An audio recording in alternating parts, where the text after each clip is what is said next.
안녕하세요. 평소 유튜브로 사연을 자주 보다가 저도 얼마 전에 참 추잡스러운 인간들을 만나 파혼을 하게 되어 사연을 한번 보내게 됐습니다. 저는 웨딩홀 기업에서 일하고 있어요. 어릴 때부터 집안 사정이 그리 좋은 편이 아니었어서 일찌감치 고등학교 졸업하고 처음으로 일을 시작하게 된 곳이 웨딩홀이었어요. 밑바닥부터 일을 배우다가 지금은 어느 정도 직책을 가지고 있고요. 그렇게 나름 열심히 살고 있는 도중 20대 후반에 아는 언니의 소개로 한 남자를 만났습니다. 그 남자는 그 당시에는 의사 레지던트 2년 차였는데 딱 봐도 순하고 인상이 좋은 그런 남자였어요. 처음에는 직업이 저랑 너무 차이가 나서 거절 의사를 밝혔지만 지성이면 감천이라는 말도 있듯이 그 남자는 직업은 생각 없는 사람들이나 그런 거 신경 쓴다면서 자기는 그런 거 신경 전혀 안 쓰고 사람 대 사람으로만 봐달라고 하더군요. 그렇게 2달 정도 그 남자의 구애를 받은 끝에 10번 찍어 안 넘어가는 나무 없다듯이 결국에는 제 마음도 움직였어요. 저희는 그렇게 연애를 시작했습니다. 남자친구의 직업은 이제 막 시작한 병아리 새내기 의사였는데 직업상 늘 바쁘기는 했지만 그래도 제게 늘 잘해주었고 저도 열심히 일하는 상황을 충분히 이해할 수 있었는데다가 저 또한 일에 빠져 살았으니까 별 문제되진 않았어요. 다만 주변에 그렇게 많이 알리고 다니지는 않았습니다. 사실 속으로 집안 차이 나는 것도 항상 걸렸었고 괜히 주변에 알렸다가 돈 보고 접근하는 거 아니냐는 그런 오해도 사기 싫었거든요. 그냥 조용히 만나고 정말 절친한 친구 한둘에게만 만나는 사람이 있다고 알려주는 정도였죠. 그렇게 교제한 지 2년 정도 되었을 때였어요.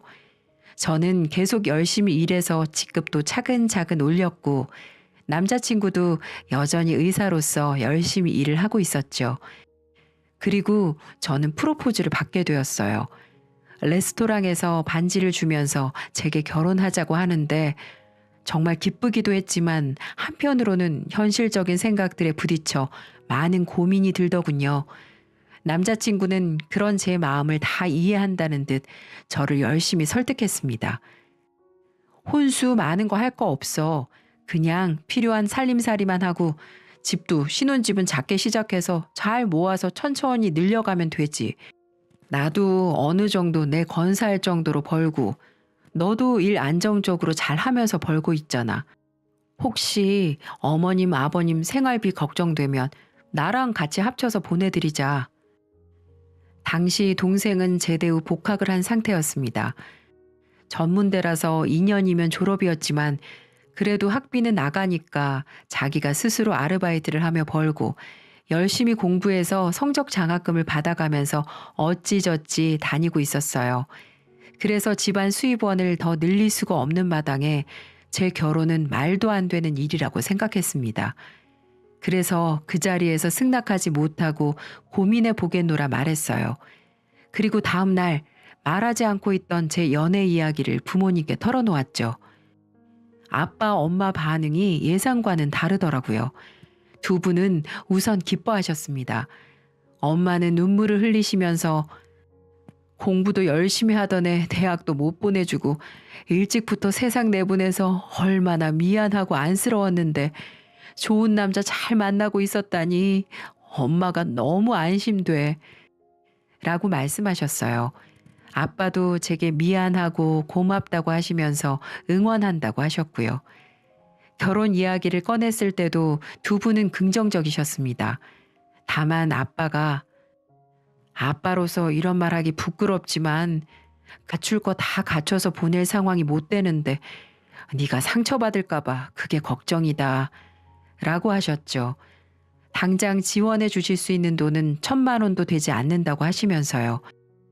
사실상 거의 없었지만 아빠가 저 안심시키신다고 몇백이라도 말씀하시는 걸 잘 알고 있었습니다.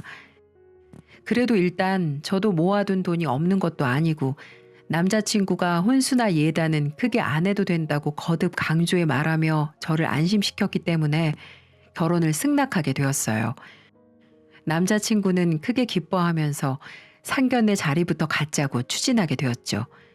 남자친구 아버지, 그러니까 제 시아버지 되실 분은 예전에 남편이 의대를 졸업한 직후 교통사고가 나서 돌아가셨다고 해요.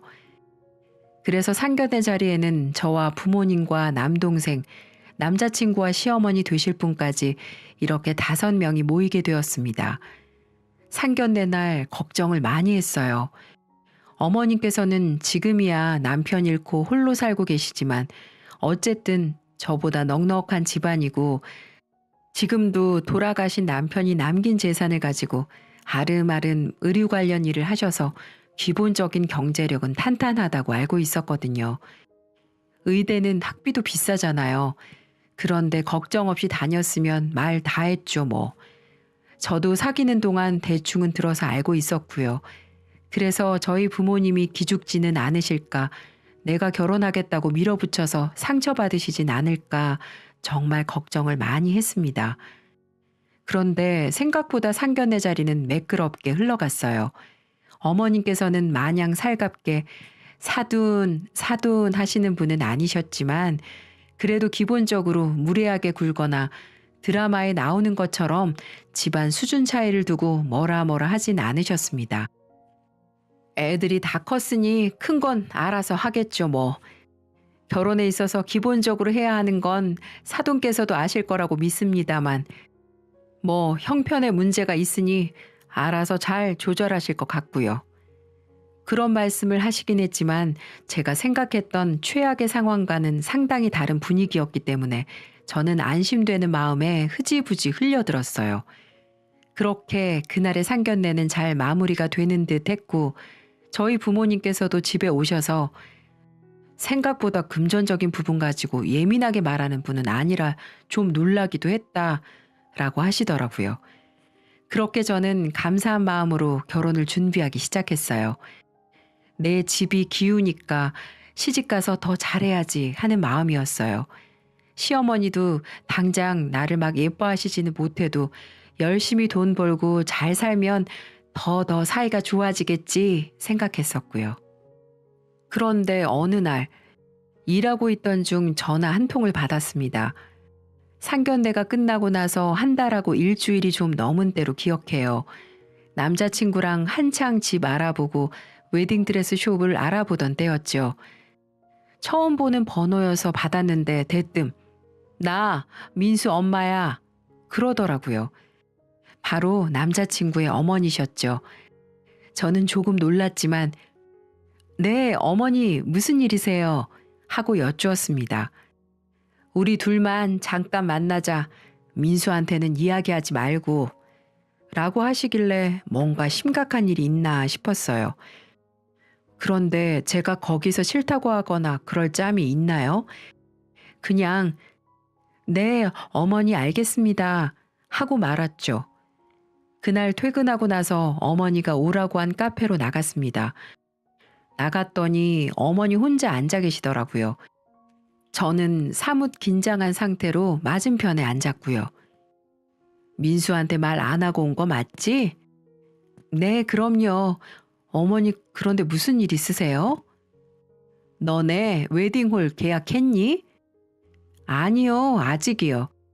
그런데 제가 직원 할인이 돼서 제가 일하는 곳에서 씩하면 예산 아낄 수 있으니까 지금 오빠랑 이야기하고 있어요. 제 대답에 갑자기 어머니 안색이 눈에 띄게 싹 바뀌더군요. 그러더니 차를 한 잔 드시며 중얼거리셨어요. 내가 이렇게 돈 아끼면서 아들 장가 보내려고 키운 게 아닌데. 저는 당황해서 네, 어머니? 혹시 저희 웨딩홀이 마음에 안 드세요? 라고 여쭈었습니다. 그러자 기다렸다는 듯 본인의 말을 하시더라고요. 하나밖에 없는 아들 귀하게 키웠고 애 아빠가 갑자기 일찍 간 이후로 나한테는 남편 역할까지 다 한 아들이야. 아무리 집안 사정을 봐줘도 그렇지. 그렇게 귀한 아들을 너한테 붙여준다는데 아무리 생각해도 이건 아닌 것 같아서 이야기하러 왔다. 순간 심장이 덜컥 내려앉았어요. 상견례 날과는 상반된 태도에 당황스럽기도 하고 겁도 났고요. 그날은 내가 그래도 네 부모님하고는 초면이니까 초면에 대놓고 이야기할 수는 없어서 참은 거야. 그래도 내가 그 정도 교양은 있거든. 어머니, 그럼 하시려는 말씀이 너네 결혼 나는 반대야. 다 큰 애들이니까 밀어붙여서 하든 말든 그건 어쩔 수 없겠지만 결혼해도 나한테 며느리 취급받을 생각 하지도 마라. 정말 이런 걸 마른 하늘의 날벼락이라고 해야 하나 그런 심정이었습니다. 저는 다급하게 말했어요. 어머니, 제가 저희 집 사정 잘 알아요. 그래서 지금도 그렇고 늘 죄송하게 생각하고 있고요. 제가 잘할게요. 저희 집이 가난해진 게 저랑 저희 가족 잘못은 아니잖아요. 저희 부모님 열심히 사셨어요. 다만 사정? 예. 사정 따지다가는 세상 노숙자들 데리고 방송국도 차릴 판이야. 다행히 식장 계약은 안 했다고 하니까 더 늦기 전에 여기서 접어. 어머니, 제발요. 제가 잘할게요. 돈도 잘 모으고 있어요. 잘 살 수 있어요. 그렇게 저는 필사적으로 어머니를 설득하려고 했습니다. 어머니는 그런 저에게 몇 번을 더 안 된다고 하시다가 제가 더더욱 절박하게 말하니까 갑자기 묘한 미소를 띠며 말하시더라고요. 그래, 너도 보니까 내 아들한테 진심인 것 같긴 하네. 그럼 이건 어떠니? 지금 해오지 못한 거 내가 할부로 받는 셈 칠게. 결혼하고 나서 나한테 뭘 얼마씩 용돈으로 보내는 걸로 하면 되겠다. 한 200? 그 정도면 딱 좋을 것 같은데. 네? 200이요? 아, 물론 나도 양심 없는 사람은 아니야. 애 낳으면 안 보내도 돼. 지금도 월급의 일부를 저희 집 생활비로 보태고 남동생 학비도 일부 주고 있는데 시어머니에게 월 200이면 제게는 너무나도 큰 돈이었습니다. 마치 사채업자 앞에 있는 것 마냥 눈앞이 깜깜해졌어요. 어머니, 제게 200은 무리예요. 저희 부모님하고 동생 학비까지 해도 너는 얘가 보면 참 뻔뻔하다. 내가 그거 모를 줄 알았니? 내 아들이 힘들게 번 돈까지 결혼하고 나면 사돈집으로 나갈 생각하니까 내 억장이 얼마나 무너지든지 그러면서 결혼할 때 예의에 맞는 혼수나 예단은 빼겠다고 하지. 내가 그래도 참고 사정 고려해서 이렇게 해주겠다는 건데 지금 그것도 불만이라는 거야? 저는 아무 말도 하지 못했습니다. 남자친구가 결혼 후에는 자기도 저희 부모님께 생활비 같이 드리겠다고 한 적은 있었는데 그 이야기를 어머니께도 했었나 봐요. 제게는 자기가 잘 이야기한다고 했는데 보아하니 잘은커녕 근처에도 못 간 것 같았습니다. 암튼 그렇게 알아듣고 난 이만 간다. 사실 내가 우리 아들 장가 보내려고 생각한 예산이면 월 300 정도 잡아야 되는데 그래도 너도 나름 직장인이니까 내가 봐준 거야. 그럼 연락해. 그렇게 어머니는 일방적으로 이야기하고 자리를 뜨셨고 저는 그날 이후로 몇 날 며칠을 밤에 몰래 울었어요. 남자친구에게 말해볼까 생각도 했지만 역효과가 될 것 같아 그냥 참았네요. 그러다가 제가 내린 결론은 파혼을 하는 것이었습니다. 이런 결혼은 진행할 수 없다는 게 제 결정이었어요. 하지만 부모님께 말하는 게 걸리더라고요. 딸 시집 간다고 엄청 좋아하셨는데 제가 천하제일 불효녀가 되는 것 같았거든요. 남자친구에게 말하는 것도 걱정이었고요. 그래서 한동안 직장일에 미쳐서 살려고 했습니다. 동료들 야근도 다 떠안으면서 일했고 결혼 준비를 진행하려는 남자친구에게도 일 핑계를 대며 미루었고요. 그렇게 시간이 한 달, 2달 흘러갔고 그 사이에 저는 어머니에게서 수시로 아직 결정 안 했니? 하는 연락을 받아야 했습니다. 그러다가 어느 날 친구에게서 연락이 왔어요. 저랑 고교 시절부터 절친했고 20살에 같이 취업해서 지금은 같은 계열 웨딩홀의 다른 지역 지점에서 일하고 있는 친구였었죠. 진짜 미치겠어. 그 영상들을 어떻게 다 돌려보고 내가 찾더라도 그 아줌마를 어떻게 또 찾을 건데? 친구의 이야기는 이러했습니다. 자기가 일하는 곳 연회장에서 얼마 전에 잔치가 있었다고 해요. 무슨 대학교 동문회였는데 모이신 대학 동문이라는 분들이 다 저희 부모님보다 몇 살 위인 연배의 어른들이었다고 합니다. 그런데 그중 부부인 줄 알았던 두 분이 사실은 불륜 관계였다고 합니다. 얼마 전에 친구네 직장에 남자 고객의 부인과 딸이 찾아와서 그 불륜 연놈들을 가만 안 둘 거라고 하면서 당장 증거물을 달라고 CCTV를 돌려서 영상을 달라고 했대요.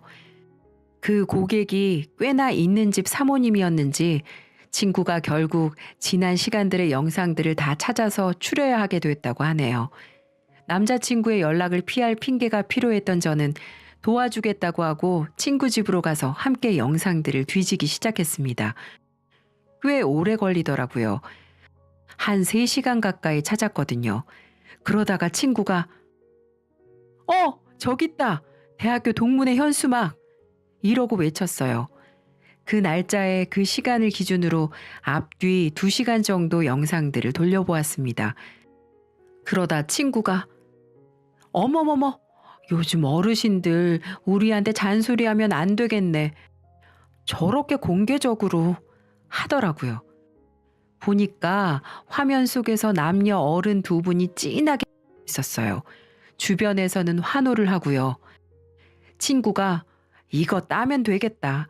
수고했어. 너무 고마워. 하고 영상을 옮기려고 하는 순간 저는 깜짝 놀랐어요. 화면 속 그 여자의 모습은 바로 제 시어머니 되실 분이었거든요. 친구가 USB를 찾는 사이 몇 번을 다시 돌려봐도 제 시어머니였습니다. 저는 순간 직감했어요. 이게 저를 잡아줄 동아줄과도 같다는 것을요. 저는 그 영상을 친구 USB에 대신 옮겨주겠다고 하며 제 이메일로도 전송했습니다. 심장이 두근거렸어요. 이제는 제가 빠르게 움직여야 했죠. 저희 부모님과 남자친구에게 연락해서 결혼 전에 좀 더 친해지고 싶어서 식당을 잡았으니까 식사하자고 했습니다. 어머니에게는 연락해서 마음을 정했고 가족들 앞에서 확실히 말해두고 싶으니까 식사하시자고 했고요. 당연히 모두 오겠다고 했습니다. 당일날 제가 큰 마음 먹고 잡은 고급 한식당 룸에 모두 모였습니다. 제 남동생까지도요. 그리고 음식들을 맛있게 먹고 어느 정도 분위기가 무르익었을 때 입을 열었어요. 식사 어느 정도 하신 것 같으니까 제가 중요한 말씀을 하나 드리려고 해요. 괜찮으시겠죠? 제 말에 모두가 의아해 하더군요. 아빠가 말해보라고 하셔서 말을 이었습니다. 저 파혼하려고요. 오빠 미안. 나 이딴 결혼 못해. 예상하셨듯이 뒤집어졌습니다. 엄마는 대체 무슨 일이냐고 하시고 동생은 누나 왜 그래 그러고 남자친구는 갑자기 무슨 소리냐며 당황하고 어머니도 당황하시더라고요.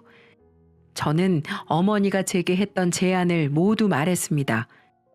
아빠 얼굴이 차갑게 굳은 걸 보며 너무도 죄송했어요. 남자친구는 당황해서 장인어른 그게 하고 더듬거리고요.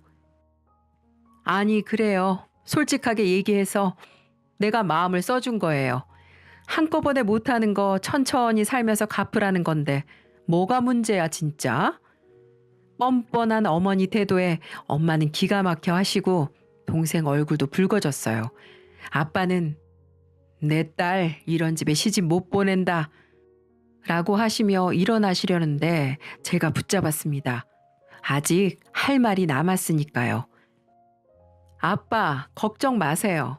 저 어차피 그거 아니었어도 시집 갔으면 큰일 날 뻔했어요. 아빠 딸내미 하마터면 불륜녀 며느리 될 뻔했지 뭐야? 그렇게 말하고 저는 준비해온 노트북을 꺼내서 영상을 재생시켰습니다. 그 영상을 본 어머니 얼굴이 하얗게 질려갔어요. 엄마는 영상 속 입맞춤에 이게 무슨 망측한 광경이야 하는 얼굴을 하시다가 어머니 얼굴을 확인하고 눈이 휘둥그레지셨어요. 뭐야? 이거 엄마야? 이 아저씨는 누구야? 저는 제가 이 영상을 발견하게 된 계기를 설명했습니다. 이제 남자친구랑 어머니 얼굴이 시뻘개졌더라고요. 오빠, 내가 말한 대로야. 이 아저씨 엄연히 와이프 있는 유부남인데 어머니가 그동안 내 애인으로 찰싹 붙어 계셨나 봐. 내 친구 말로는 저 아저씨 부인이 이혼 소송하려고 열심히 증거 찾아다니셨다고 하는데 변호사 좋은 사람 써야 조금이라도 돈 덜 깨질 것 같더라. 엄마, 진짜야? 엄마가 유부남 만나고 다녔어? 언제부터야? 아빠 돌아가시고 나서부터야? 그게 사실 엄마 예전 동네 친구인데 우연히 만나서 어머니는 횡설수설 하시면서 말을 제대로 하지 못하시더라고요. 웃긴 게 그러면서도 저는 째려보시려고 하시고요. 어머니, 제가 그래도 일찌감치 똥 피하게 돼서 그거에 대한 보답은 해야 할 것 같아서요. 고소장 곧 받으실 것 같은데 마음의 준비는 하셔야죠. 오빠, 어머니 잘 챙겨드려. 바쁜 건 알지만 법정은 꼭 같이 가드리면 좋겠다. 아빠는 말없이 그 영상을 보시고는 자리에서 일어나셨습니다. 화내려는 남동생을 진정시키시며 제 손을 잡아 일으키셨죠. 제가 못나고 능력이 없어서 애들 공부도 많이 못 시키고 못 먹이면서 키웠습니다만 그쪽같이 더러운 인성 가진 집안 사람으로 만들 정도로 바닥에서 키우진 않았습니다. 사실 지금 당장이라도 화를 내고 싶지만 보아하니 앞날이 힘드실 것 같으니 저는 여기서 참아드리지요. 여보, 가자. 너는 누나 노트북이랑 가방 챙겨서 들고 나오고 우리 딸은 할 말 더 있으면 마저 하고 얼른 나와. 그렇게 저희 가족은 나갔습니다. 저는 제 손을 붙잡는 남자친구에게 말했어요. 오빠, 앞으로 잘해봐. 어머니 잘 챙겨드리고. 나 그 제안 듣고 나서 얼마나 마음이 괴로웠는지 몰라. 그런데 이제 다 정리했어. 애초에 오빠가 말한 대로 잘 살 수 있을 거라고 생각하고 내가 어머니한테 잘 봐달라고 애원한 게 참 후회스럽긴 하지만 어쩌겠어. 앞으로 잘해봐. 그렇게 저는 가족들과 집으로 돌아왔고 한동안 남자친구는 절 찾아오고 직장에도 찾아오며 빌었어요. 저는 단호하게 쳐냈고 회사에까지 오면 신고하겠다고 으름장도 놓았습니다. 엄마가 너한테 그런 제안한 줄 몰랐어. 내가 다 알아서 할게. 그러니까 제발 결혼 깨는 건. 오빠, 아직도 모르겠어? 내가 말했잖아. 그 제안이 아니더라도 내가 돈이 차고 넘치더라도 나는 그 불륜녀 며느리 하기 싫다니까? 난 내 일만으로도 바쁜데 복잡한 가족사 있는 집안 들어가서 시간 뺏기기 싫어. 뭐 자기 행실도 더러우면서 나한테 집안 들먹이며 그딴 말한 것도 짜증나고. 난 진작에 파혼하기로 마음 먹었었어. 우리 부모님한테 불효할까봐 어떻게 말할지 고민하고 있었을 뿐이야. 그 타이밍에 딱 맞게 그 영상을 보게 된 거고. 그러니까 오빠도 미련 버리고 다른 여자 만나. 그런데 한 2주 정도 있다가 오지 않더라고요. 이유는 금방 알았어요. 친구에게서 연락을 받았거든요. 야야, 우리 저번에 봤던 그 CCTV 속 아저씨 부인이 결국 고소했대. 들어보니까 원래 바람기 있었다고 하더라. 다른 여자들 만난 증거들도 갖고 있었는데 더 모일 때까지 기다린 거지. 그때 우리 식장 와서 화낸 것도 사실 익숙한 일이라 크게 화나지도 않았었대. 그냥 영상 얻으려고 그런 거고 영상 받고 다음 날에 우리 찾아와서 과일 주면서 고맙다고까지 하더라. 진짜 웃겨. 저는 이때다 싶어 전화번호도 바꿔버렸어요. 회사에는 한 번 더 남자친구가 찾아오면 신고하라고 말을 해두었고 그 후로 소식을 듣지는 못했습니다. 지금은 일 잘하고 잘 지내고 있어요. 예전 일이지만 그래도 결혼할 뻔한 일이라서 아직도 간간히 생각이 나네요. 아무래도 결혼식장에서 일하니까 그런가 봐요. 그래도 걸을 사람 일찍 걸은 게 다행이라고 생각하고 있네요. 만약에 결혼했으면 신혼 시작하자마자 아마도 법정 드나들었을 것 같으니까요. 여러분도 힘든 일 겪으시더라도 힘내시고 세상에 더 좋은 사람들 많으니까 저 같은 일을 겪으셔도 너무 기죽지 말고 지내시고요. 감사합니다.